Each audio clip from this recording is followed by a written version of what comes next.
Welcome, everybody, back to the Sales Leaders Playbook podcast. Super excited for our next guest. We have Eduardo Harari. He is the president and CEO of World Wireless Solutions. With over 20 years plus in international telecom and consulting and multimedia strategy, Eduardo drives innovative wireless infrastructure solutions from clients ranging from small businesses all the way up to large government projects.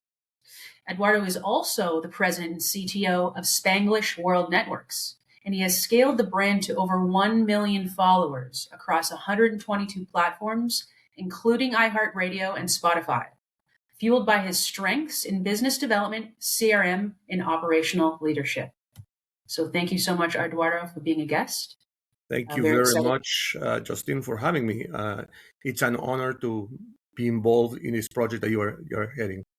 Thank you so much. And I know you have a ton of insight, and there's going to be a lot of people on this, watching this, that are hoping to get to your business level. So with that being said, why don't we just get right into it? Why don't you take us back to the very beginning, Eduardo? Like, what is the story of how you got started? What was your very first real sale? So how I got started, it was a turn of luck. Let's put it that way.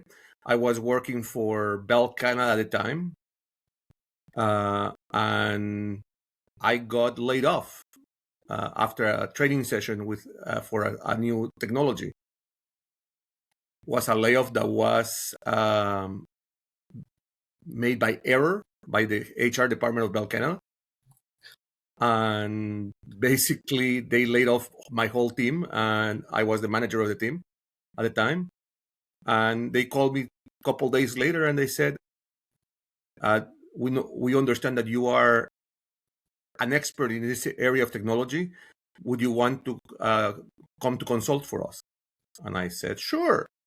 And they asked me if I had more people that understood the technology. And I said, yeah, I actually have about 20. And they said, oh, great. Why don't you bring them along? We'll hire all of you. And that's how World Wireless got started. I then called all my team, hired them under my company that I formed, and subcontracted them to Bell. And that was the very first sale that I made. That's incredible. So they laid you off by mistake. They realized their mistake. They called you back, and then you made your first sale with your team that you basically just made the company right then and there kind of thing? Yeah. Amazing. Talk about flying off the seat of your pants, right? Yeah. So, well, looking at your business today, so what does growth mean to you? Is it revenue? Is it market share? Is it team size? Is it something else?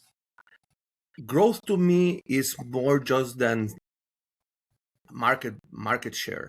I think when I look at growth, is not just growth as a company, but it's growth for myself and my clients. Mm-hmm. If they grow, if they are able to advance, our company gets to advance. So it's sharing all the knowledge that we have as an organization with our clients so that they can grow, so that they make us grow. Fair enough. So basically, bringing value to other people is how you grow. Yeah.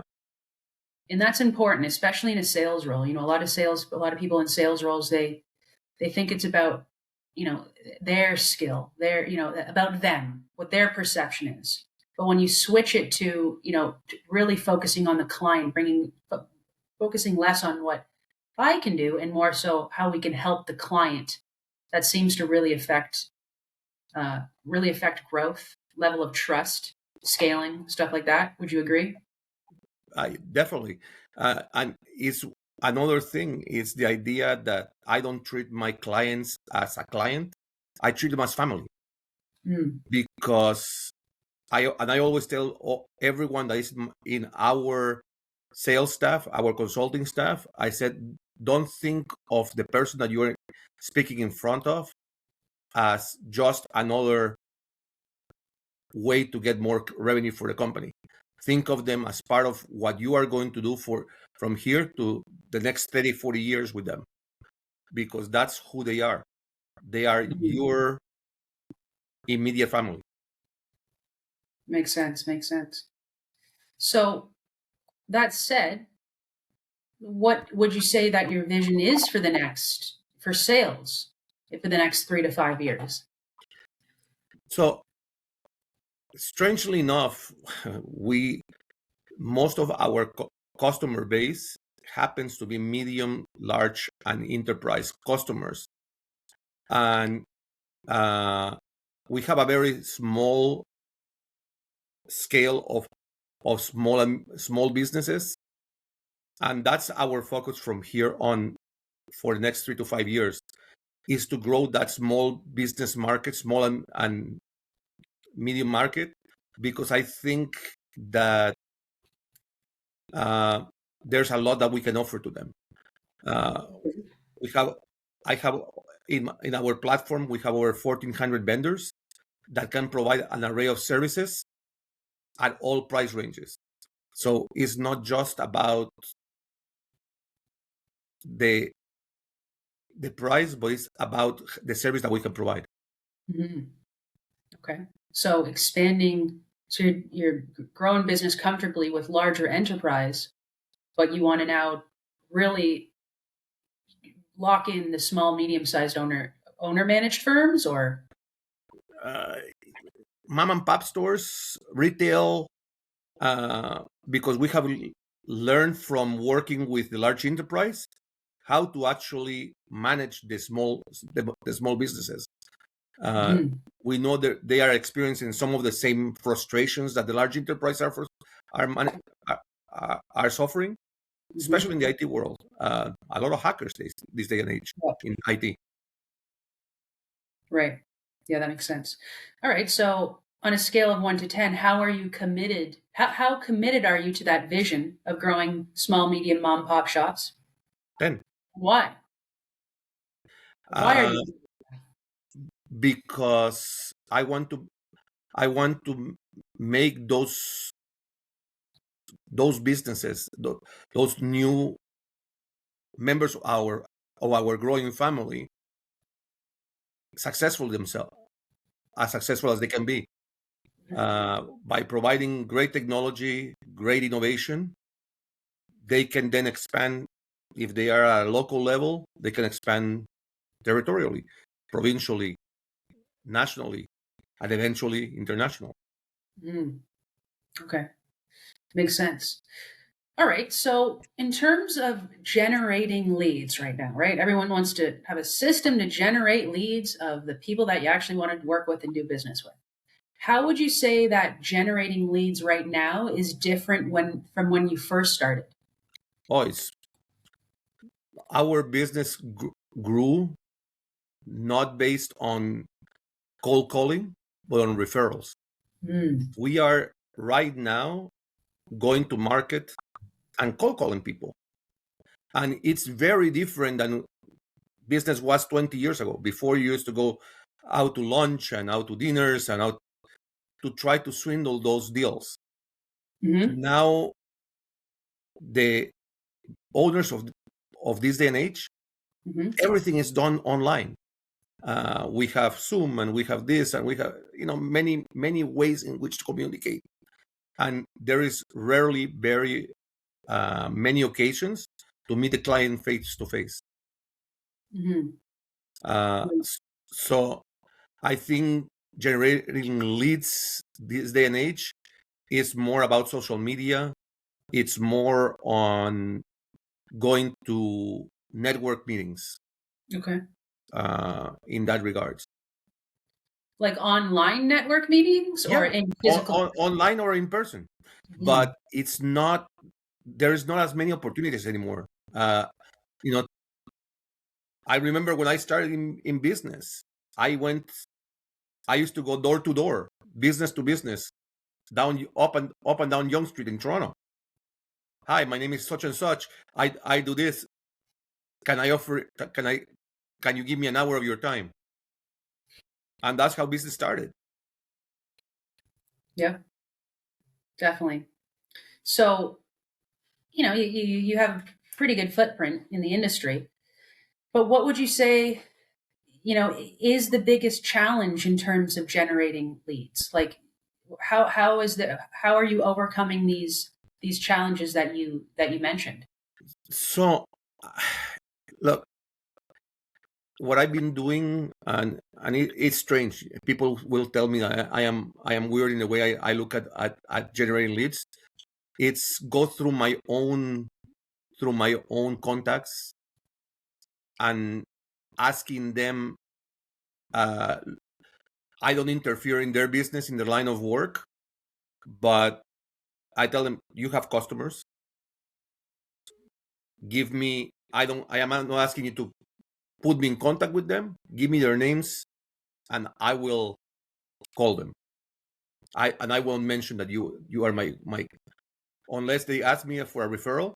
I won't tell them that you are the one that gave me their name. Hmm. So at the end of the day, it still sounds like it still involves picking up the phone and having a conversation. Yeah, correct. Every day you have to pick up a phone, Yeah, but it's definitely. easier to do it with someone that you know than to Hmm. do it cold. Definitely. Definitely. All right. Well, every business has a messy middle, even growing successful, profitable businesses like yours. So, can you share a time when a deal, a hire, or a strategy didn't go to plan, and what did you learn from it? Definitely. I mean, in every stage of business, you have those situations where uh, customers don't understand what you're trying to relate to them. Hmm. Uh, I had one situation where I had a customer that, when we were exploring cybersecurity for them, and they said, "No, that's too complicated for me. I don't want to deal with that. Uh, I don't think I need it." And I said, "Look, you are connected. Your computer is connected to the internet. Anyone can see what you are doing if Hmm. you don't, and you won't realize it." We just had a situation with a new customer, brand new customer. He was hacked. He was actually penetrating his office through his coffee maker. Oh my goodness. So just think of that. It's not a computer, it's not social media, a coffee maker. The guy infiltrated the company's data through the coffee maker. That's crazy. And kind of off topic, we had a client in the past that we had been sending invoices to, and I guess a scam caller called me and recorded my like voice. So they ended up calling the client using my voice and committed fraud. Like, it's insane how deep these scams go. Oh yeah, it's incredible, and people don't realize it No, they now with the use of technology and the use of AI. And people have to understand that the use of AI is an enhancer to what you are doing, is not an enabler. right. And people are using bots, what we call AI bots, Hmm. to scam people. When you are on a social media platform and you are Hmm. trying to sell a product as a customer service rep, you can be speaking to a bot and you don't realize it. Yeah, While the people in the back are actually trying to penetrate your network through there. definitely. I don't think people realize that everything you enter online, phone number, even credit card information, is being stored. 100%.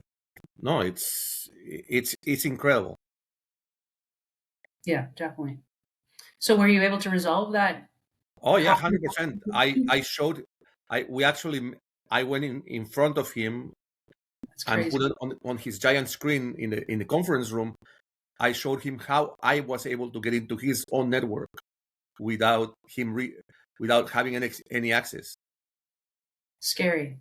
And he said, "Oh wow, you actually were able to go into my bank account." And Oh he my goes, God. that's not right. That's of all the scams, that's got to be the most insane one I've heard. Yeah, I mean, it's. I told him, I said, you don't realize who is able to do stuff, and you might not be the guilty party that gave them access, but it happens. Yeah. And immediately he said, show me what we have to do, and we'll comply. Yeah, totally. Super important. Super important. All right. So as you look ahead at the next 12 to 24 months, 1 to 2 years, right? We're in the beginning of 2026. What's the biggest growth and or transformation opportunity that you see and the biggest risk on your radar? Biggest risk, I think, is vendors that you associate with Mm-hmm. and how they do business. It's Okay. not so much the risk of how my people and my employees work. Mm-hmm. Is how other companies that I associate with might work to affect my business. Right. And and that one of the things I always say, the biggest risk is your reputational risk Right. in business. Is not forget anything else that happens, Mm-hmm. but reputation is what you live on Right. in a business. So I think that's the biggest risk. Um, what do I see the biggest risk to be in general over the next 12 to 24 months, and the transformation? I think that the biggest transformation is going to, again, the use of artificial intelligence, Mm-hmm. and to see how people apply it, Mm-hmm. and if it's being used for the good of society, or is it going to be used for illegal activities that are not supposed to be there. Right. One of the biggest challenges in today's economy is the crypto Mm. world. Cryptocurrencies, I don't say they are wrong, but it hasn't been adapted correctly, and people are tending to use them as a means of showing wealth when it's not. What do you mean by that? So everybody looks at crypto and they say, "Oh, I have so many crypto coins. Mm-hmm. I own so much in crypto." And I said, "Okay, show me that in paper, and what's it worth really?" Because there is many cryptocurrencies, Mm-hmm. but there is only one that is worth what it says in the marketplace. Not Mm-hmm. every cryptocurrency that you buy trades in the open market. Right.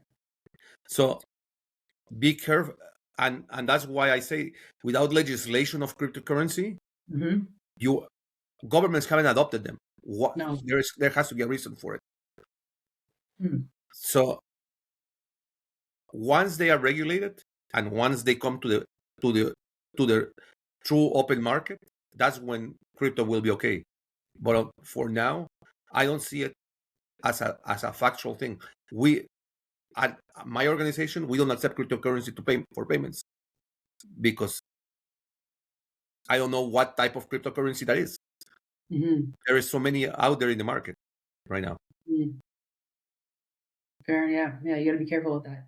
So for you personally, and you personally in your organization, what is the biggest growth opportunity for you?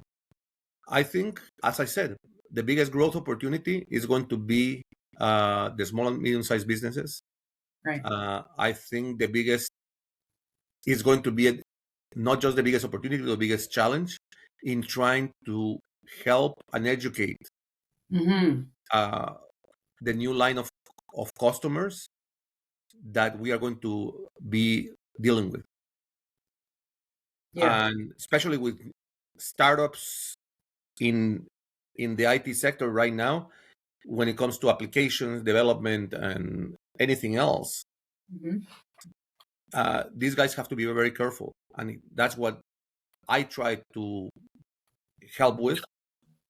Also, one of the other advantages that we have to help organizations that want to grow is the other side of the business in what we call in my other company, Spanglish Networks, because we can. What I do with some of the organizations is I put them online, like you are doing with me today, to teach what sales is all about, what leadership is all about. I do it with them to introduce their businesses to the open market. So it's like you're almost demonstrating to them what you can do before they sign up. Yeah, correct. Yeah. Like actually experiencing it. Yeah. Before they sign up. Yeah, totally. That's one of the best ways to grow business, is to allow them a chance to experience what you do, so that they can see firsthand. Yeah. And realize the value. So that's brilliant. Okay. So how do you approach sales effectiveness training and development, both for yourself and your team? Here's where I am different than most organizations. I like to train from the get-go. Most 97% of my staff are students that are just verging into the world. Wow. I have agreements for cooperative education programs, internships with educational institutions worldwide. And I take every year close to 300 or 400 students to give them the hands-on experience into what the business world is about. And it's not just, if you are a business student and you want to understand marketing, it's not about understanding marketing. It's about understanding how business evolves. So I take them not just through the marketing department, I take them through operations, I take them through accounting, and I put them to experience the whole business environment, because in order to market, you have to know what everything else is involved. And that's how we grow and train our people. They go through every single department of our organization. Wow. So that they understand the functioning of what they want to build. Amazing. So, and that includes, so are you so when you do your sales effectiveness training and development, for both yourself and your team, are they, what does that look like? So, sales training, and let me tell you, Justine, is I don't believe in sales. I believe in consulting. I believe in letting my clients or prospective clients select from a variety of options that are available to them. Because I don't like to push product. I don't sell boxes. I sell solutions that will be enhancing what the business that they are running currently. Right. So one of the things that I teach our organizations, our sales staff, is how to understand customers, how to understand idiosyncrasies, because you are not going to face North American standard. You are going to meet ethnic backgrounds from everywhere around the world that live in your own community, and you have to understand how to deal with everyone. So that's one of the first things that we do. Ethnicity to me is essential. Understanding idiosyncrasies of different cultures, how to speak, how to relate to them. Awesome. Yeah, and back to your notion, a lot of people that are in highly technical sales roles, you're right. Like, it's not about like a problem with a lot of people in sales roles is that it's the salespeople provide solutions or present solutions based on their perception of what they think the client needs versus doing a deep dive and understanding what the client actually needs. Yeah, I'll tell you, I get so many calls from salespeople trying to sell me product, and I said, my first question is, did you check who my company is to understand what I do? And they go, yeah. So you are calling me from an IT firm to sell me IT services, and I am your competition. Yeah. And I said, really? You're my competition? Why are you my competition? I said, I sell IT services. My company is called World Wireless Solutions. You are calling me from my competitor to sell me Microsoft licensing. Yeah, totally. It's like when my favorite is when I get a call from the duct cleaners asking, they just go right into pitch talking about how they want to clean my ducts. But it's like, buddy, I live in a condo. We have that taken care of already.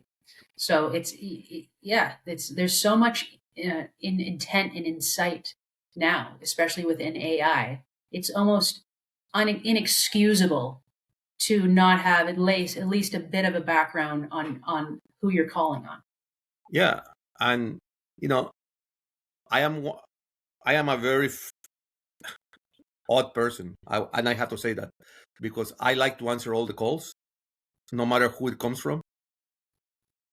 I am one of those guys, and I have an AI assistant, and we have executive assistants as well. But I tell them, if they are calling for selling a product, put them through. Let me deal with them. Don't start asking them questions about what they do and who they are and what. Put them through to me, because I'll deal with them in an easier way. Mm-hmm. And the best ones are the ones that call you from Rogers, Bell, to sell you mobile service when you're already with them. Yeah. You know. Totally. And I tell them, you are not calling me from Bell, or you are not calling me from Rogers, or you are not calling me from Telus, because if you were calling me from them, you will understand that I'm already with you. Right.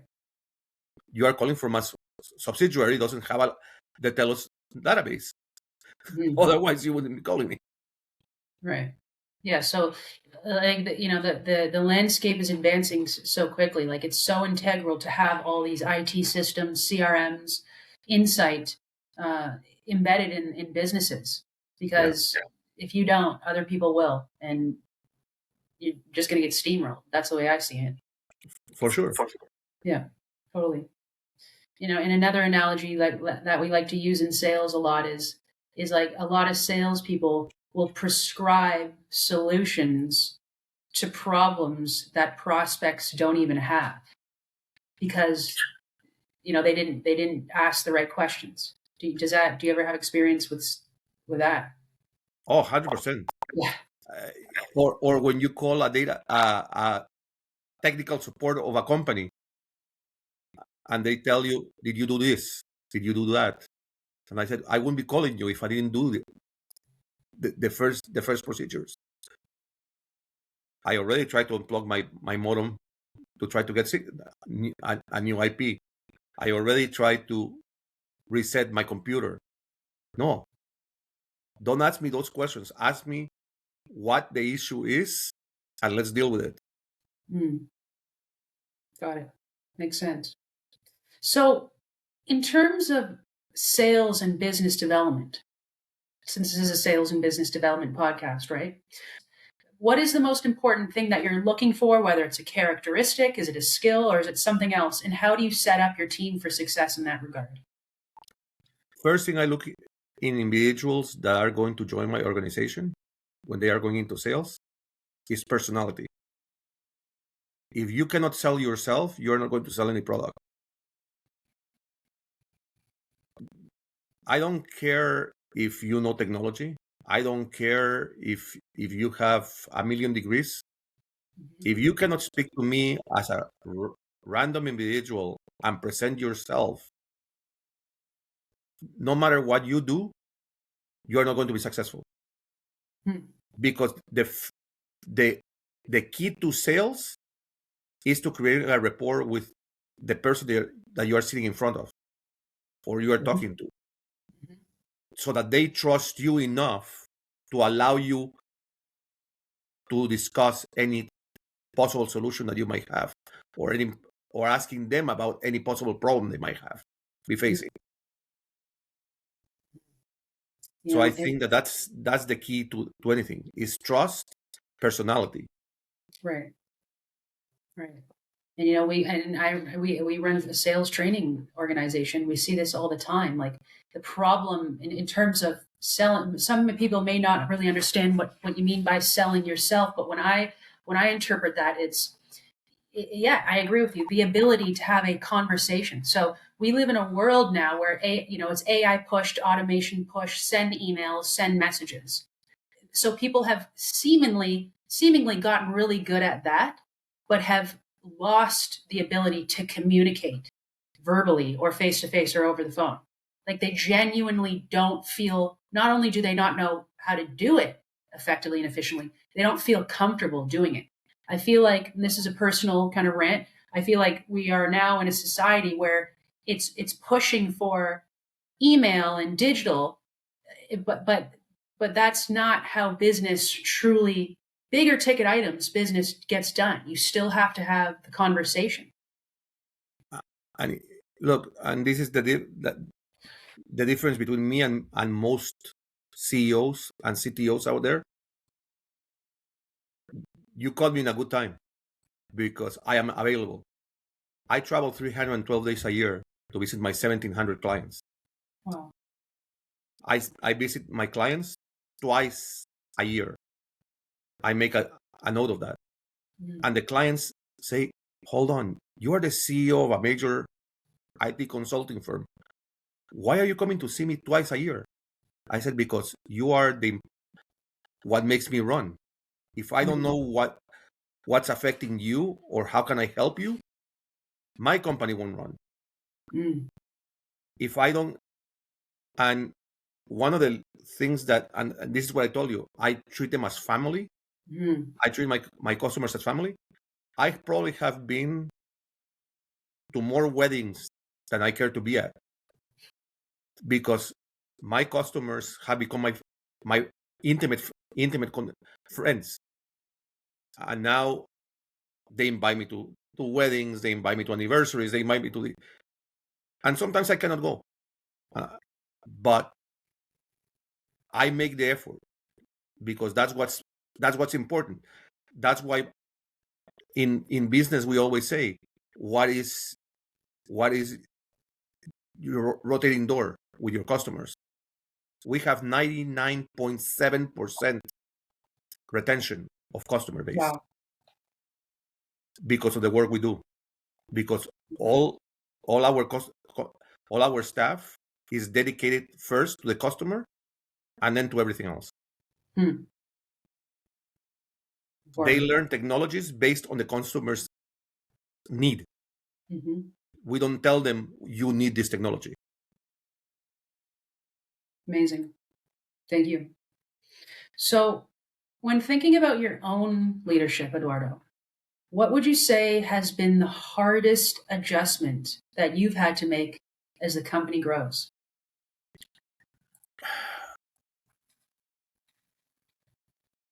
Before, it used to be easy to know everybody that works for the company. And I used to have sessions with them, personal one-on-one sessions with all my staff. As the company grew, I have 8,500 employees right now. Wow. It's impossible for me to know everybody. I try, but it's impossible. I have met them all because the final interview is always with me. Wow. Amazing. I do the final interview for every role that comes into this company. So I know where they come from. I know everything about them, but to keep in touch is not as easy as it used to be. But everybody in the organization knows that they can reach me and that my office is open to everybody. Amazing. So I think that that's the biggest challenge that I've had as a leader, because I like to try to mentor people. And if I could mentor 8,500 people, I would love to, but it's not possible right now. Got it. Thanks for sharing that. That's very, very candid. I've never heard of an owner of a company so large with 8,500 employees that is doing the final interviews. Yeah, Pretty impressive. If you don't know who you are hiring, why do you want to be in business? These are the people that are going to represent you. These are the people that are going to represent what you believe in and what you build. And just because I am the CEO, it doesn't mean that I don't have to have an input. And my HR department tells me, you don't have the time. I said, no, it's not I don't have the time. I have to make the time because I trust you guys. But at the end of the day, World Wireless Solutions and Spanglish World Networks were built on a single integrity. And that's responsibility to the clients and responsibility to what the company's integrity is. And if I don't know the people that are representing me or representing us as an organization, then it's not worth it. Amazing. All right. Well, if you could give one piece of advice to an Ontario business owner who's, whether you're in industry or not, who's hit a growth ceiling, what would it be? There is always a way to reinvent what you are doing.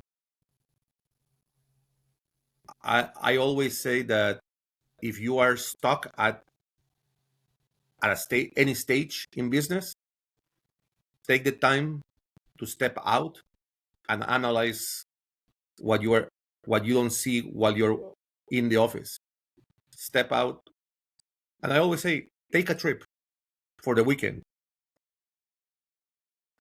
and just relax. When you come back into it, you will see things that you didn't perceive. Right. Speak to other business. Look, there is network. I just joined an organization called Tech in Canada, here in Toronto. And we are small groups of people that we meet once a month to talk about what our goals are as leaders and where do we want to go. And we share our problems with each other because they have a different perspective of what we want to do. They see the business from the outside, and we all share our opinions. Some people take them, some people don't. I have taken a lot of their opinions and actually put them to roll into my business, because although they thought of stuff that I didn't think about. And I think that's the best way to get out of a bad groove. Let other people understand what you're trying to do. Like if there's help out there, use it. It's it's like you don't win a Stanley Cup and fire your coach. You don't win a Grammy and fire your acting coach, right? Yeah. So there's resources out there that are aimed to help you, not because you are less than, but to make you better and continuously improve. Yeah. It never ends, right? So since you brought hockey up, I'll give you a hockey analogy. Sure. we have, and everybody understands the frustration of Maple Leaf fans across the world. The last time they won, I was born, so there is no more frustration than mine. That everyone reminds me, the last time they won, you were born. Remember, 60, almost 58 years ago. And I said, shoot, man, don't remind me how old I am, please. But what's the demise of the Maple Leafs? The demise of the Maple Leafs is that they do the job well during the season, and for some odd reason, the coaching staff decides to change the way they have been working all year long in the playoffs. They change their lines, they change their alignment, they change everything, and the players go, okay, why are we changing what we were doing right? Don't mess with the wheel.